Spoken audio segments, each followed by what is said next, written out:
सुतांना जे काही विचारलं की हे नारदजी पहिल्या जन्मामध्ये कोण होते, त्याचा आपण संपूर्ण सविस्तर वृत्तांत बघितलं. त्यानंतर शौनक मुनी सुतांना प्रश्न विचारतात, हे महामुने, की हा परीक्षित कधी आला आणि त्या अगोदर जे काही महाभारत घडलं की द्रोणाचार्य जो पुत्र होता अश्वत्थामा त्याने काय केलं आणि भगवंत निजधामाला केव्हा गेले हे कृपया करून आम्हाला सांगावं अशी आम्ही विनंती करतो. त्यावेळेस सूतजी सांगतात की ज्यावेळेस महाभारत झालं आणि संपूर्ण काय यदा यदा धर्मस्य ग्लानिर्भवतो भारत, ज्या धर्माचं रक्षण करण्यासाठी भगवंत वारंवार काय अवतार घेत असतो, धर्माला ग्लानी येऊ नये म्हणून.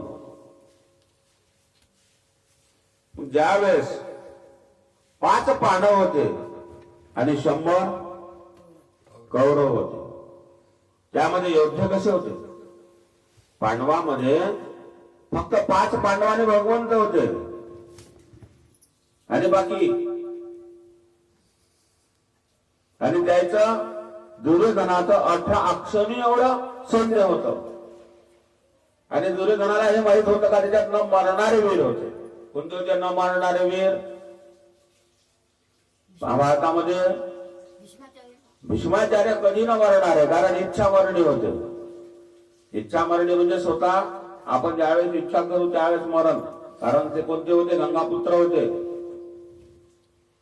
आणि त्यानंतर द्रोणाचार्य न मरणारे होते. अश्वत्थामा न मरणारा आधी जिवंत आहे. त्यामध्ये असे काही वीर होते, त्यामुळे दुर्योधनाला असं वाटलं की विजय आपलाच आहे. पण एक नियम असा आहे, जिकडे सत्य आहे तिथे विजय आहे. ओम नमो भगवते वासुदेवाय. ओम नमो भगवते वासुदेवाय. ओम नमो भगवते वासुदेवाय.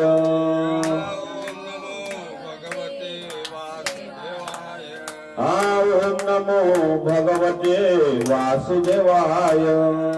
ओम नमो भगवते वासुदेवाय.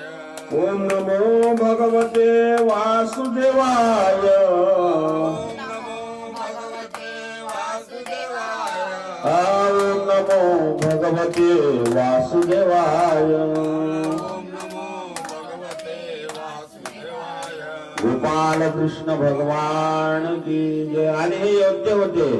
आणि या दुर्योधनाला असं वाटलं होतं की आपण काय करू, यांना सुईच्या टोका एवढीही जमीन द्यायची नाही. पण जिकडे काय होतं की भगवंत जे होते, कोणतं नातं होतं? अर्जुनाचं कृष्णाचं आतेभाऊ मांबव होते. आणि ज्या अर्जुनाचं काय सार्थ केलं, आणि ज्यावेळेस ज्या अर्जुनाला काय झाला, मोह सुटला होता. कुठे? युद्धामध्ये प्रत्येकाला माहिती आहे. ज्यावेळेस मोहग्रस्त झाला अर्जुन, त्यावेळेस भगवंतानं गीता रूपी तत्वज्ञान सांगितलं. 18 मिनिटामध्ये सांगितलं. काही लोक म्हणतात अर्जुनाला सांगितलं. अर्जुनाला नाही सांगितलं, अर्जुन निमित्त होता. कोणाला सांगितले ते गीता तत्वज्ञान? जो धृतराष्ट्र होता, आंधळा होता, तो अधम होता. तो संजयाला विचारत होता की हे संजय काय झालं, रणांगणावर माझा दुर्योधन चांगला आहे की नाही, तिची आशा होती. त्यांना धृतराष्ट्राला असं वाटत होतं की कधीही या पंडूचे 5 पुत्र मारले जाईल. त्यावेळेस हा वारंवार विचारत असतानाही हा कसा होता? अधम होता. कोण? धृतराष्ट्र. आणि अर्जुन जो होता हा मध्यम होता. मग गीता सांगितली कोणासाठी? बरेच लोक प्रश्न विचारतात, का हो गीता तर अर्जुनाला सांगितली? गीता अर्जुनासाठी नाही सांगितली. गीता कोणासाठी सांगितली? गीता तुमच्यासाठी नाही सांगितली. गीता तर साऱ्या जगासाठी आहे. गीताचं माध्यम हनुमंतराय होते. कारण अगोदरल्या जन्मामध्ये राम युगामध्ये हनुमंतरायाने कोणती भक्ती केली? दास्य भक्ती केली की नाही? मग देवा हे जे तत्वज्ञान आहे, ज्यावेळेस या द्वापार युगामध्ये हनुमंतरायाला विनंती केली, त्यावेळेस हनुमंतराय प्रत्यक्ष कुठे आहे? त्या झेंड्यावर उपस्थित आहे. आणि त्या हनुमंताच्या निमित्तानं काय सांगितले? भगवंताने हे तत्वज्ञान अर्जुन रूपी हनुमंतरायाला सांगितलं. खरा ज्ञानी हनुमंतराया श्रीमन्नारायण नारायण नारायण श्रीमन्नारायण नारायण नारायण नारायण नारायण नारायण श्रीमन्नारायण नारायण नारायण लक्ष्मी नारायण नारायण नारायण लक्ष्मी नारायण नारायण नारायण लक्ष्मी नारायण नारायण नारायण लक्ष्मी नारायण नारायण नारायण बद्री नारायण नारायण नारायण बद्री नारायण नारायण नारायण बद्री नारायण नारायण नारायण बद्री नारायण नारायण नारायण आदि नारायण नारायण नारायण आदि नारायण नारायण नारायण आदि नारायण नारायण नारायण आदि नारायण नारायण नारायण श्रीमन्नारायण नारायण नारायण श्रीमन्नारायण नारायण नारायण श्रीमन्नारायण नारायण नारायण श्रीमन्नारायण नारायण नारायण गोपाल कृष्ण भगवान की जय. आणि जे मरणारे जे योद्धे नव्हते ते मारले गेले, कारण भगवंत ज्याच्या पक्षामध्ये आले ते विजयश्री आहे. टाकून प्रश्न केला का? हे जगासाठी सांगितलं. सूर्य कोणासाठी निघतो? नाही. सूर्याला मागणी केली होती या सृष्टीमध्ये. हा सूर्य या सृष्टीसाठी कमाळा फुलवासाठी निघतो, पण निमित्त त्याला कमळ आहे, पण जगाला प्रकाश देतो. तस सगळं, कारण ह्या कथा सांगितलं तर मी भागवतावर जाणार नाही, महाभारत सांगत बसलो तर आपल्याला परिस्थितीवर जाण्या. आणि ज्या वेळेस सगळं कौरव सैन्य मारल्या गेलं, काय केलं? सगळं कौरव सैन्य मारल्या गेलं. आणि दुर्योधन काय केलं की भीमानं ज्या वेळेस तिच्या गजानं त्याची मांडी फोडली, ज्यावेळेस गजानं मांडी फोडली आणि शेवटच्या घटिका तो मरणाच्या दारात पडला, त्यावेळेस तेथे द्रोणपुत्र अश्वत्थामा गेला. आणि अश्वत्थामा म्हणतो, अरे मित्रा, की तुझा बदला घेतल्याशिवाय मी राहणार नाही. कारण मी आजच्या आज तुझ्या समोर या पाचही पांडवाचे मुंडके रात्री काय करतो? झोपेतून कापण आणतो, तेव्हाच माझी तुझी इच्छा पूर्ण करेल, त्यावेळेस तू प्राण सोड. याला घुबडण्याची म्हणतात, कपटाने दुसऱ्याला मारणं. पण हे गोष्ट दुर्योधनालाही पटली नाही, कारण तो त्या थारोड्यात पडला होता रक्ताच्या. रात्रीच्या वेळेस ज्यावेळेस युद्ध समाप्त झालं होतं, सगळे सैन्य मारल्या गेले होते, पांडवाला विजयश्री प्राप्त झाली होती. आणि त्या शिबिकेमध्ये काय झालं होतं? आता आपल्याला विजय मिळाला. आणि भगवंतानं सांगितलं होतं, हे अर्जुना, आता माझं कार्य संपलं, मी लवकरच हस्तिनापूरला जाणार. द्वारकेचा राणा पांडवा घरी हरिपाठवाचा. कारण तो काय करतो? कार्य करण्यासाठी अवतीर्ण होत असतो. यावेळेस अर्जुन म्हणत्या जेव्हा थांबा थोडे, आम्हाला राजगादी घेऊ द्या, अश्वमेध यज्ञ करा, नंतर तुम्ही कुठे चालले जा, कुठे हस्तिनापूरला. यावेळेस रात्रीची वेळ होती आणि पांडवाचे जे 5 पुत्र होते गाढ झोपले होते. आणि हा दुर्योधन शस्त्र हातामध्ये घेऊन त्या शिबिकामध्ये गेला आणि त्याला असं वाटलं की 5 पांडव झोपले, म्हणून त्याने मागचा पुढचा कोणताही विचार न करता जे बालक झोपले होते त्याचे 5ही असे मुंडके कापले आणि आपल्या हातामध्ये घेतले आणि तो दुर्योधनाजवळ गेला. त्यावेळेस दुर्योधन म्हणतो, अरे हे तू काय केलं, कोणाला मारलं, अरे हे पांडव आहे का, तर हे तुला अशोभनीय गोष्ट आहे, ज्यांचा काही गुन्हा नसताना त्यांना कशासाठी मारलं.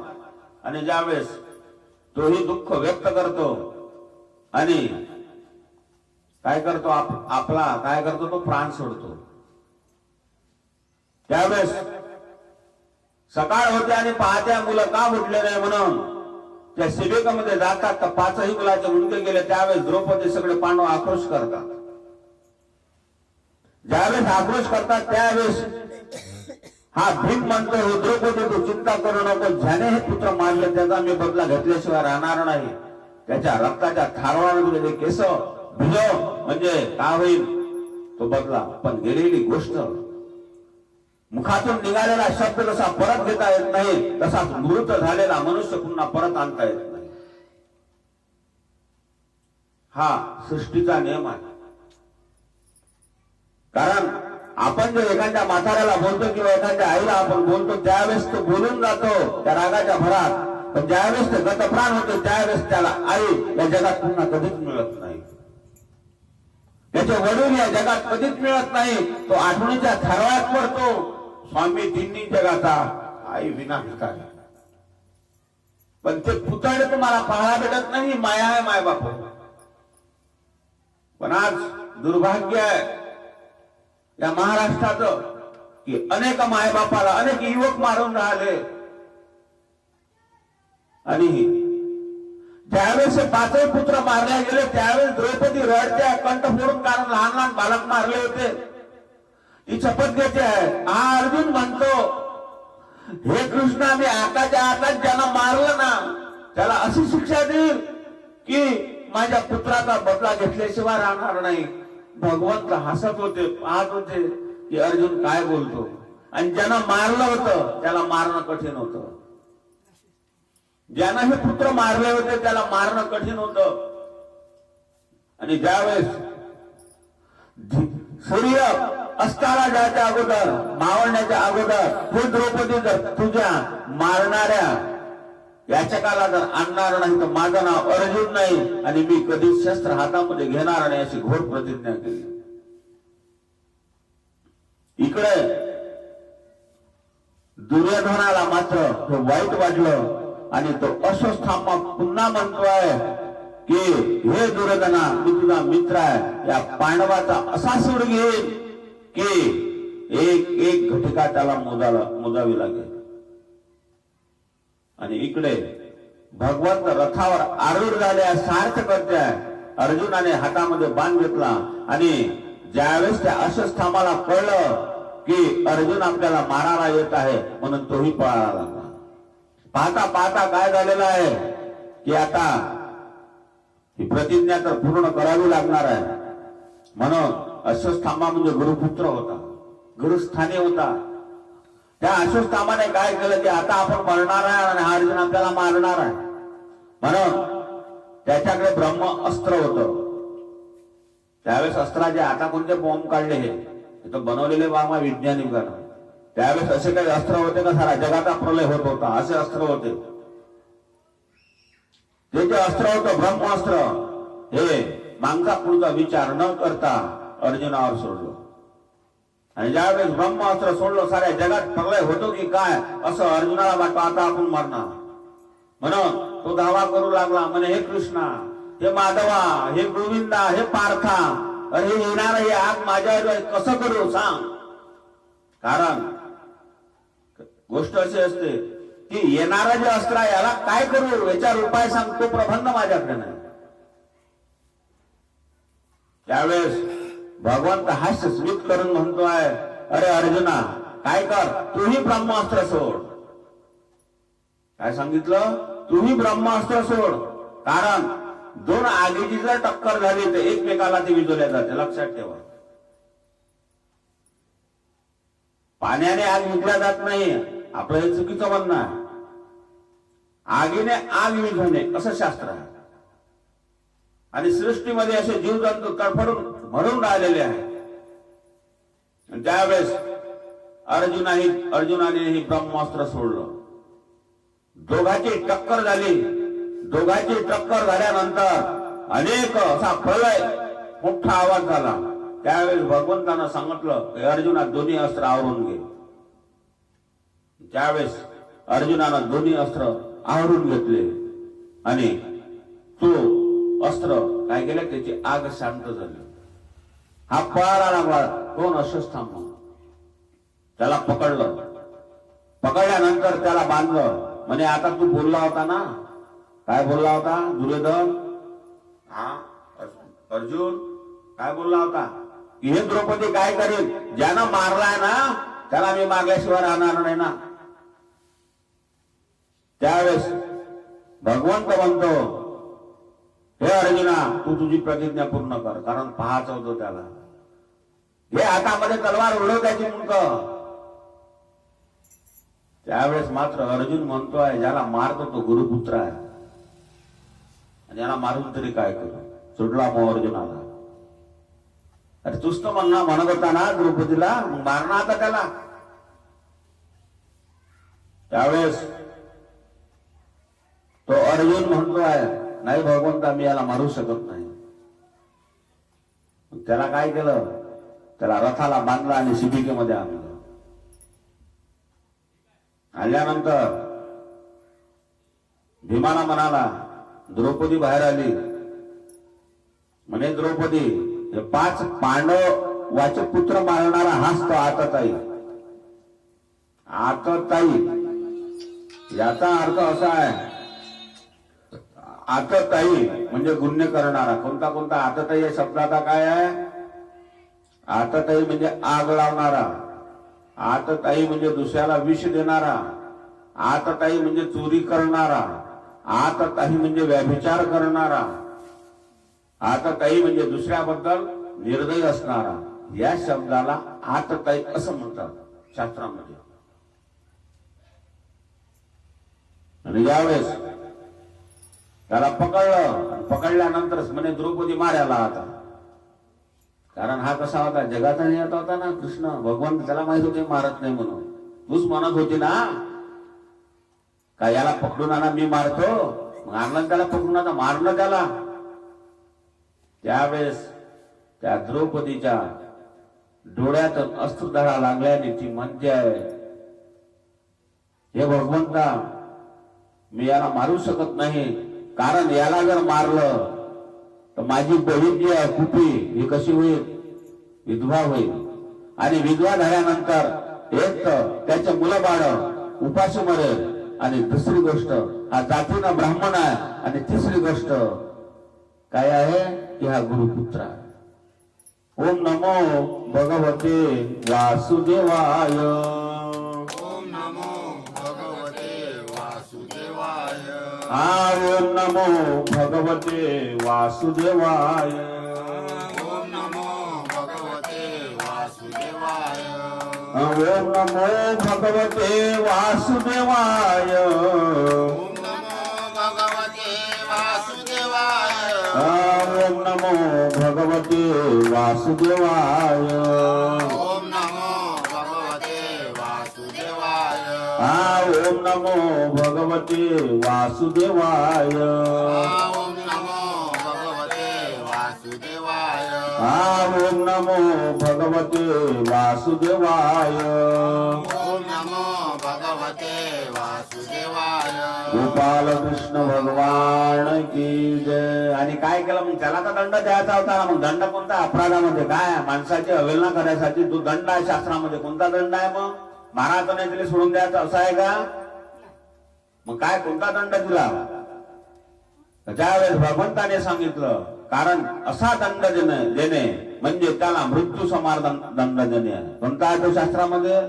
म्हणे अर्जुना एक काम कर, याची अर्धी टक्कल कर, याच्या डोक्यावरल्या अर्धी केसाची टक्कल कर, याची अर्धी मिशी भादर, अर्धी मिशी काढून टाक, अर्धी ठेव.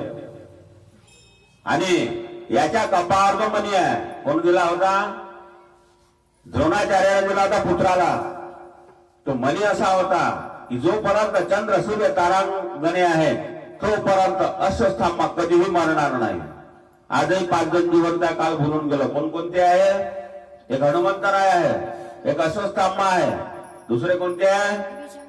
विभीषण आहे, तिसरे संकातिक आहे, चौथे पाचवे कोण आहे? नारदजी आहे. श्रीमन नारायण नारायण नारायण, श्रीमन नारायण नारायण नारायण. आजही सृष्टीवर हे लोक अवतीर्ण आहेत. ज्यावेळेस तो मणी काढला, कारण तो मणी तलवारीच्या टोकाला काढला, तिथे मिशी भाजरल्या गेली, केसही काढले, त्यावेळेस त्याला म्हणजे काय म्हणजे त्याला त्याचं जिवंतपणे आलेलं मरण हा त्याचा शास्त्राने दंड आहे.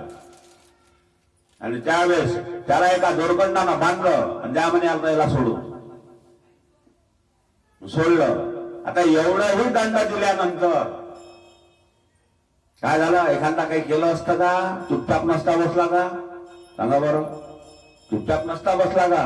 पण तरीही याच्या मनामध्ये बदला घेण्याची आग होतीच. इकडे काय झालेलं आहे का? कथा पहा, डोकं स्त्री ठेवा आज कसे उलट्या तिलट्या कथा, सरळ जायचं आपल्याला एकाच महामार्गावर, नंतर जातो भागवतावर. महाभारतातून भागवतावर जावं लागते सुरुवात, कारण परीक्षित तिथून झाला. जोपर्यंत ह्या कथा, कारण मूळ पाया फाउंडेशनच जर आपण पक्का केलं नाही तर मकान होईल का बाप्पू? हे फाउंडेशन तुम्हाला समजलं पाहिजे ना, कुठून झालं हे सुरुवात भागवत. त्यावेळेस काय झालेलं आहे की इकडे राज दरबारामध्ये युधिष्ठिराचा राज्याभिषेक केला आणि भगवान श्रीकृष्णाच्या हस्ते मोठा अश्वमेध यज्ञ केला. काय होतं? त्यावेळेस काय होतं? द्वापार युगामध्ये पूजा आणि यज्ञानं काय होतं? फलित व्हायचं. अश्वमेध यज्ञ 100 जर यज्ञ केले आपण पूर्ण तर काय होते? मनुष्य 100 यज्ञ जर सफल झाले तर काय होते?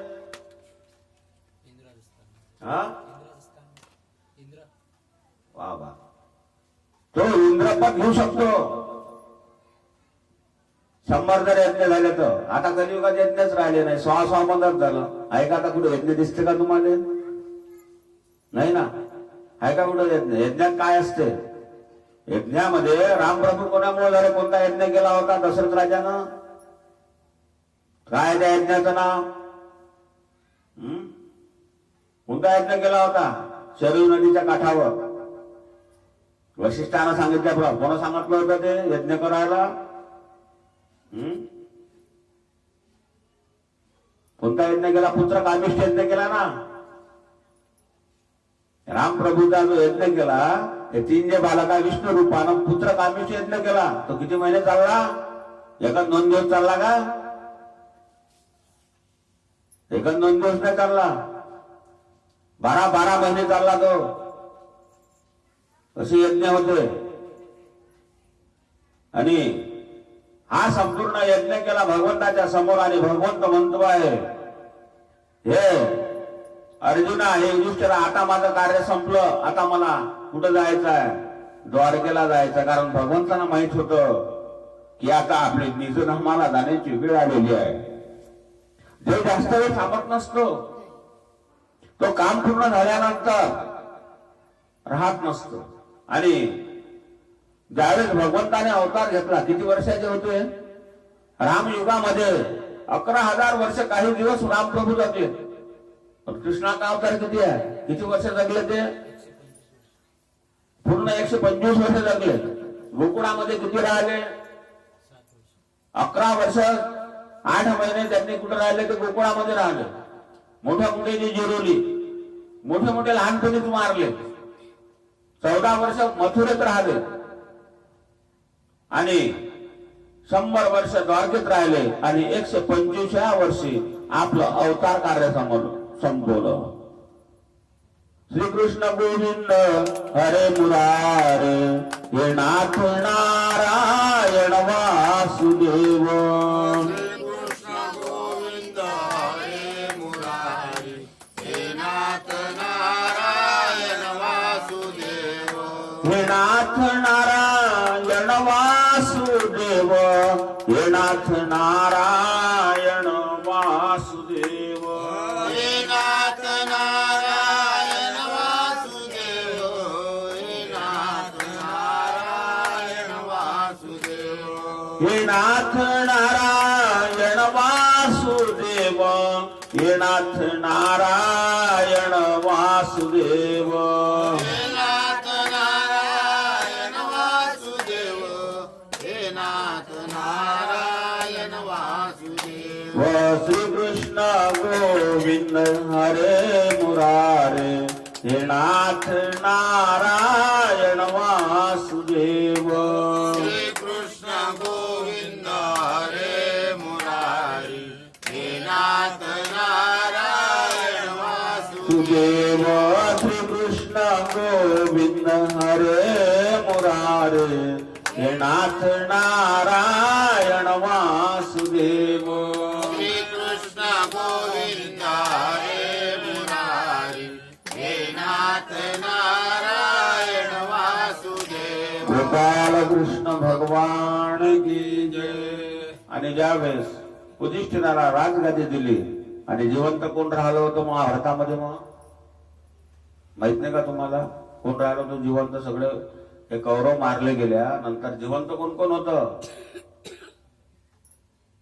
जिवंत फक्त धृतराष्ट्र होता, गांधारी होती आणि विदुर होता. आणि एक जे होते हा अश्वस्थामाने खूप आजार. हे 5 जण सुटले होते युद्धातून. ज्यावेळेस याचा राजगादी अभिषेक झाला, पण एवढंही असून पहा याच्या मनामध्ये कोण होते? काका होते ना, ते पुतणे होत्या. दुर्योधन तर मेला गेला. तो म्हणतोय धृतराष्ट्र, हे गांधारी, की माझे 100 असून एकही जिवंत नाही आणि 5 असून एकही मेला नाही. काय गती आहे? त्याच्या मनामध्ये आग भडकली होती. ज्यानं आपल्या पुत्राला मारलं होतं त्याचं नाव होतं भीम, म्हणून तो म्हणतोय की मला भीमाची भेट घ्यायची आहे. त्यावेळेस भगवंताने काय केलं? भीमाला रोखलं. म्हणे भीमा जाऊ नको, असा जाऊ नको. धृतराष्ट्राला ते राष्ट्राच्या भेटीला तू एकटा जाऊ नको. तुझ्या काकाच्या मनात काय आहे मला माहिती आहे. म्हणून म्हणला द्वारकेचा काय पांडवाचं क्षणाक्षणाला रक्षण केलं. ज्याच्या मागे भगवंत आहे त्याचा बालही बाका होत नाही. काही करा तुम्ही, किती काही प्रयोग करा. ज्यावेळेस हा भीमला चालला त्यावेळेस मात्र युधिष्ठिराला सांगितलं, तेवढाच लोखंडाचा भीम तयार केला आणि धृतराष्ट्राला सांगितलं म्हणे तुमच्या समोरच भीम आहे. जसं आलिंगन दिलं त्या लोखंडाच्या, एवढ्या मोठ्या लोखंडाच्या मूर्तीचं त्याने असा चेंडू केला. कारण आंधळ्या माणसामध्ये जास्त ताकद असते. काय याचं कारण आहे की आपण डोळ्यानं पाहू राहिलो, पण डोळे जर मिटून घेतले तर येणारी जी ऊर्जा शक्ती आहे ती ताकदवर. आपण जर जास्त बोललो नाही म्हणून काही काही महात्मे काय करतात? मौन धारण करतात ना. मौन धारण करण्याचं कारण काय? मौन धारण करण्याचा अर्थ कसा काय? की जी ऊर्जा शक्ती पूर्ण पॅक होते आपल्या शरीरामध्ये आणि ज्यावेळेस तो बोलायला लागतो त्याच्या वाणीमध्ये पावर येते. डोळे उघडले तर डोळ्यामध्ये ताकद येते. आणि गांधारींची तसंच पट्टी बांधली होती. गांधारीनं एकच अंग दुर्योधनाचं कमजोर राहिलं होतं. याला हे कृष्णच कारण आहे नाही का? हा दुर्योधन अर्जुनाला भीमाला म्हणू शकत नव्हता. कारण मातेसमोर दिगंबर अवस्थेमध्ये जात असताना कृष्णांनी तळबब केलं, अरे तुला लाज वाटते का, तू आई समोर अशा अवस्थेत जाता का. आणि तेवढाच भाग जो आहे हा झाकला गेला पानानं, तेवढाच भाग कमजोर होता हे कृष्णाला माहित होत, भगवंताला. चला समोर राजगादी झाली, युधिष्ठिर राजगादीवर बसला, राज्य कारभार करू लागला. पण जरीही मारलं होतं, जरीही बदला घेतला होता, तरीही पाचही पांडव काय करायचे, काय करायचे पाचही पांडव, काका तुमचे जेवण झालं का, अरे तुम्ही आमचं किती संरक्षण केलं, तुम्ही नसते तर आम्ही काय केलं असतं. पहा प्रेम किती आहे हृदयामध्ये. एक घास घेतल्याशिवाय कोणा ताक म्हणजे काका आणि काकू तुम्ही जर नसते तर आमचं काय झालं असतं. पहा शब्द कसे आहे पांडवाचे. आणि याला थोडस वाटायला पाहिजे होतं का आपण ह्याच्यासाठी झाड विष केलं आणि आता तो पांडवाचं अन्न खाऊन राहिला, हे दुर्भाग्य नाही का. ज्यावेळेस विदुर काकाचा अपमान केला होता, कोणी केला होता अपमान, पदोपदी अपमान करत होता हा दुर्योधन. ज्यावेळेस भर सभेमध्ये अपमान केला, काय म्हणलं होतं विदुर काकाला, विदुर काकाची नीती, आज विदुर नीती म्हणून पुस्तक प्रसिद्ध आहे, वाचा ते विदुर नीती, तुम्हाला वाचायला वेळ नाही. रावण नीती आहे, रावणाची नीती काय बेकार आहे का, रावण नीती वाचा, भीष्म नीती वाचा, काय आहे त्याच्या जीवनशक्ती माणूस काय सांगितलं. तुम्हाला वेळच नाही हे पुस्तक वाचायला. त्या विदुर नीती म्हणजे विदुर कोण होता, आणि त्या भर सभेमध्ये या दुर्योधनानं अपमान केला, म्हणजे आमच्या घरचं खाता आणि पांडवा काय बोलला होता, तो सेनापती होता. आणि धृतराष्ट्राने त्याला सल्ला विचारला होता हे आंधळ्यानं. त्यावेळेस सल्ला दिला, म्हणे दादा तुझं डोकं ठिकाणावर आहे का, तू राजा आहे या देशाचा आणि पोरं तुझे मस्तावले, तू त्याला शासन देणं, पांडवाचाही अधिकार तेवढाच आहे, तुझ्या मुलाचाही तेवढा आहे. वाईट बोलला होता का. त्यावेळेस तिथे दुर्योधन आला आणि दुर्योधन म्हणतोय, अरे हे दाशी पुत्रा, पहा काकाला काय बोलतो, अरे दाशी पुत्रा, म्हणून तुला विदुर म्हणते, आताच्या आता काय करतो, माझ्या या हस्तिनापुरातून निघून जा, तुला इथे अन्न खाण्याचा अधिकार नाही. त्या क्षणाला या दुर्योधना आपल्या विदुर काकाने या राज्याचा त्याग केला. कारण विदुरासारखा भक्त या त्रिभुवनातही नाही. विदुर काका कसे होते, विदुर म्हणजे काय सामान्य होते का, पुढल्या कथेत सांगेल मी विदुर कोण होते.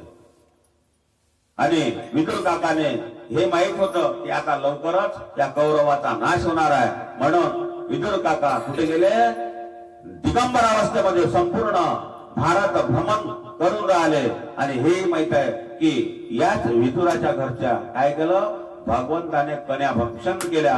कारण विदुरासारखा भक्त कुठेच नव्हता. गोपाल कृष्ण भगवान की जय. आणि त्यानंतर काय झालेलं आहे का, इकडे जो अभिमन्यू पुत्र होता आणि हा काय म्हणाला भगवंत, हे अर्जुना आता काय करायचं आहे, तुम्ही राज्य घेतले, आता आम्हाला जाऊ द्या, कारण माझी वेळ संपली. कारण भगवंताचे अवतार करायची वेळ संपत आली होती.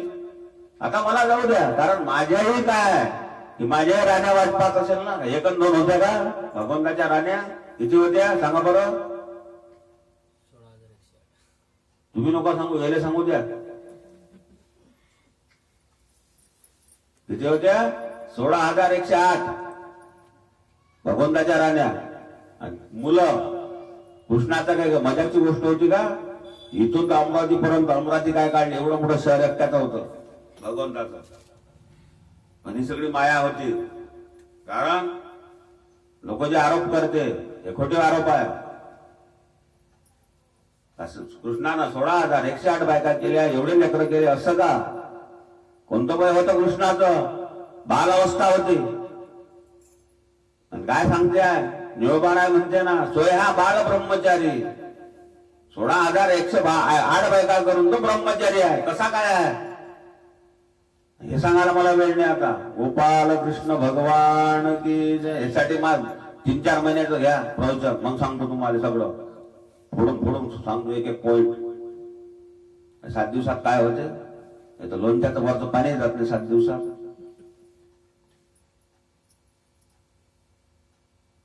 आणि ज्यावेळेस भगवंत म्हणतोय आणि इकडे आता भगवंत सगळ्याला भेटीसाठी जातो आहे, पण कुंती माता मात्र विनंती करते. काय म्हणते आहे? डसा डसा रडते, देवा तू जर गेला तर माझं कसं होईल? अरे मी आतापर्यंत तुला माझा भाषा समजतो, पण त्या कुंतीला माहित होता का स्वयं परमेश्वर आहे? अरे तू जर नसता तर माझे पुत्र जिवंत राहिले नसते. आम्हाला हर एक संकटातून वाचवणारा एकमेव दाता माधवा तू जाऊ नको रे. तू जर नजरेआड जर झाला ना तर कुंती माता जगणार नाही. कारण राक्षसगृह विषप्रयोग अनेक यांनी असे काही कपटी डाव टाकले. याच्यातून सुटण्याचा एकमेव मार्ग म्हणजे गोपाळ कृष्ण होता. द्रौपदीला भरसभेत वाचवणारा वस्त्र पुरवणारा माझा भगवंत होता. अरे तू जर देवा गेला, देवा जा, पण एक काम कर, या कुंतीला कधी विसरू नको. देवा दुःखच मला दे. सुख नाही मागितलं कुंतीनं, कारण सुखामध्ये देवाचा आठव होत नसतो, दुःखामधून देवाचा आठव होत असतो.